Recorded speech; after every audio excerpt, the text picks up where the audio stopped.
اسلامی جماعت کے سرگرم ممبر تھے، جماعت کی کامیابیوں اور جماعت کے مخالفین کی ناکامیوں کا اعتراف کرتے ہوئے لکھتے ہیں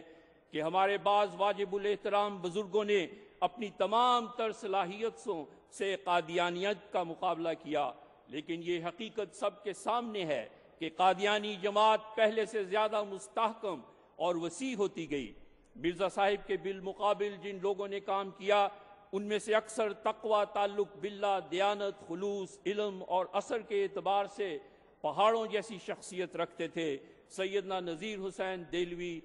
مولانا انور شاہ دیوبندی، مولانا انور شاہ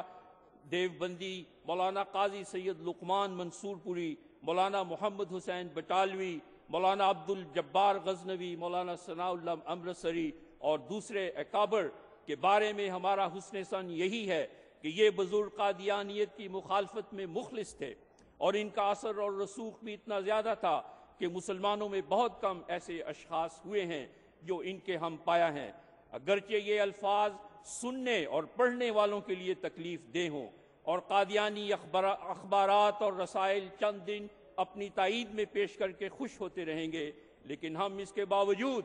اس تلخ نوائی پر مجبور ہیں کہ ان اکابر کی تمام کاوشوں کے باوجود قادیانی جماعت میں اضافہ ہوا ہے۔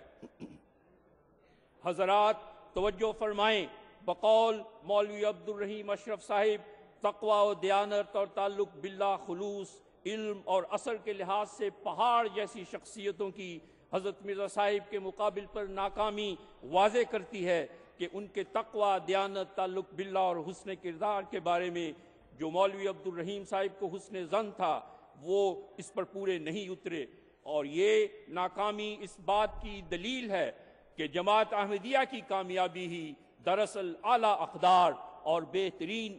کردار کی کامیابی ہے۔ حضرات، ایسی قوت قدسیہ پیدا کرنے والی وہی ہستی ہو سکتی ہے جسے خدا تعالیٰ نے کھڑا کیا اور جس نے اپنے آقا و متاع صلی اللہ علیہ وسلم کی محبت اور کامل پیروی میں فیضان محمدی حاصل کیے ہوں۔ اسی لیے حضرت مرزا غلام احمد قادیانی علیہ السلام پرزور الفاظ میں فرماتے ہیں، میں وہ درخت ہوں جس کو مالک حقیقی نے اپنے ہاتھ سے لگایا، بلا شبہ اس شجر طیبہ کے دائمی پھل اعمال صالحہ کی صورت میں ظاہر اور باہر ہیں، جس کا اعتراف غیروں نے بھی کھل کر کیا ہے۔ چنانچہ مشہور سکھ لیڈر سر دیوان سنگھ لکھتے ہیں کہ ہم کہہ سکتے ہیں کہ جہاں تک اسلامی شعار کا تعلق ہے، ایک معمولی احمدی کا دوسرے مسلمانوں کا بڑا سے بڑا مذہبی لیڈر بھی مقابلہ نہیں کر سکتا، کیونکہ احمدی ہونے کے لیے یہ لازمی ہے کہ وہ نماز، روزہ، زکوٰۃ اور دوسرے اسلامی احکام کا عملی طور پر پابند ہو۔ چنانچہ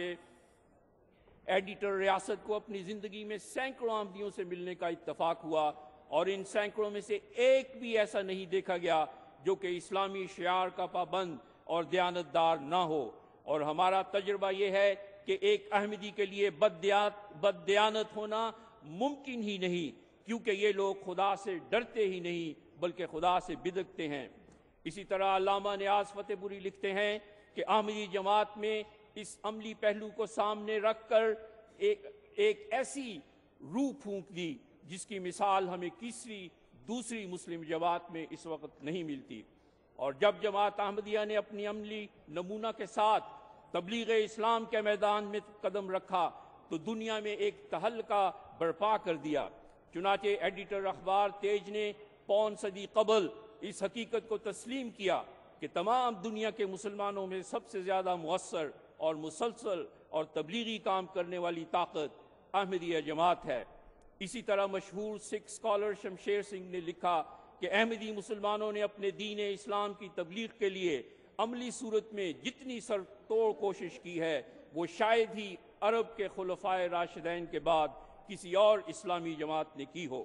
بلا شبہ اس تبلیغ کے پیچھے احمدیوں کی وہ عظیم الشان جان و مال،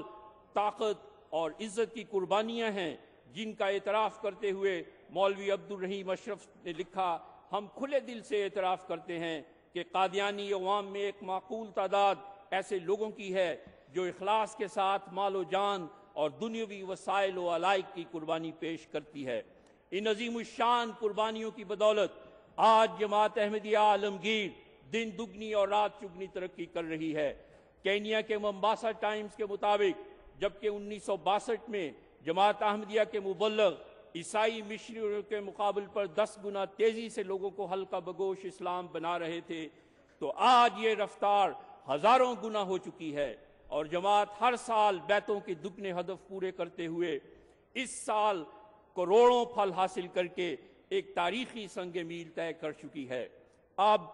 تھوڑی دیر میں یہ کروڑ ہا انسان ہر رنگ و نسل کے اپنے پیارے امام حضرت امیر المومنین خلیفۃ المسیح الرابع ایدہ اللہ تعالیٰ بنصر العزیز کے ہاتھ پر ٹی وی سیٹلائٹ کے ذریعہ شرف بیت حاصل کریں گے، جہاں ہم دیکھتے ہیں کہ اس شجر طیبہ کو سرسبز و شاداب رکھنے کے لیے اللہ تعالیٰ نے جماعت کو خلافت کے نظام کی برکت سے نوازا ہے، جس کے تحت جماعت کے تعلیمی، تربیتی اور تبلیغی پروگرام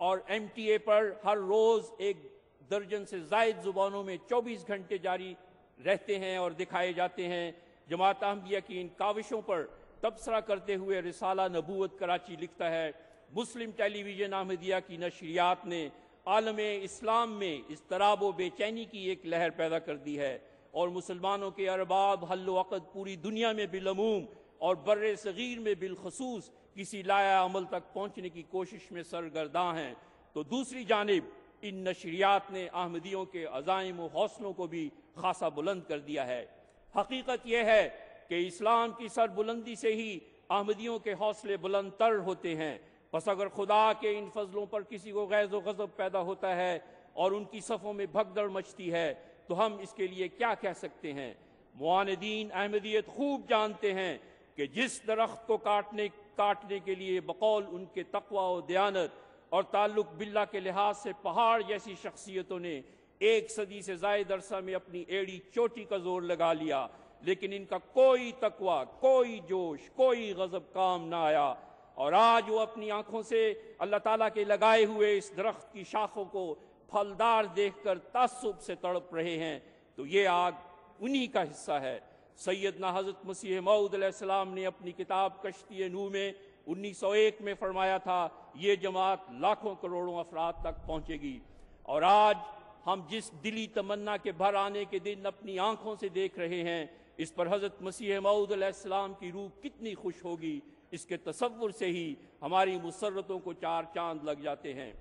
اے دنیا والو، سنو کہ آج خدائے واحد کے ہاتھ سے لگائے ہوئے اس پودے کی سرسبزی کا یہ عالم ہے کہ کروڑ ہا افراد کی یہ جماعت دنیا کے 170 ملکوں میں قائم ہو چکی ہے، جہاں ہزاروں جماعتیں اور سینکڑوں مشن ہاؤسز، سینکڑوں مبلغین اور معلمین دینی خدمات بجا لا رہے ہیں، اور جماعت احمدیہ دنیا کی 53 زبانوں میں قرآن مجید کے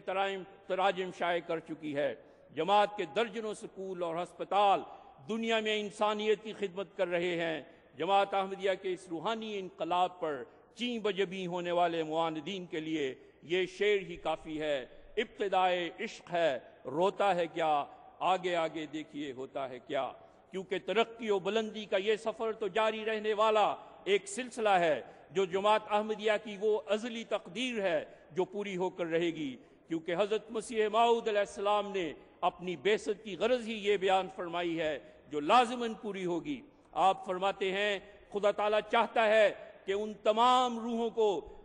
جو زمین کی متفرق آبادیوں میں آباد ہیں، کیا یورپ اور کیا ایشیا، ان سب کو جو نیک فطرت رکھتے ہیں توحید کی طرف کھینچے اور اپنے بندوں کو دین واحد پر جمع کرے۔ یہی خدا تعالیٰ کا مقصد ہے جس کے لیے میں دنیا میں بھیجا گیا، سو تم اس مقصد کی پیروی کرو، مگر نرمی اور اخلاق اور دعاؤں پر زور دینے سے۔ الوصیت صفحہ 8-9۔ آخر میں دشت خار میں سرگرداں پھرنے والوں کے لیے حضرت مسیح موعود کے الفاظ میں ایک درد بھرا پیغام دہراتے ہوئے اپنی تقریر کو ختم کرتا ہوں۔ صدق سے میری طرف آؤ، اسی میں خیر ہے، ہیں درندے ہر طرف، میں عافیت کا ہوں حصار۔ اب اسی گلشن میں لوگو راحت و آرام ہے، وقت ہے جلد آؤ اے آوار گانے دشت خار۔ وآخر دعوانا ان الحمدللہ رب العالمین.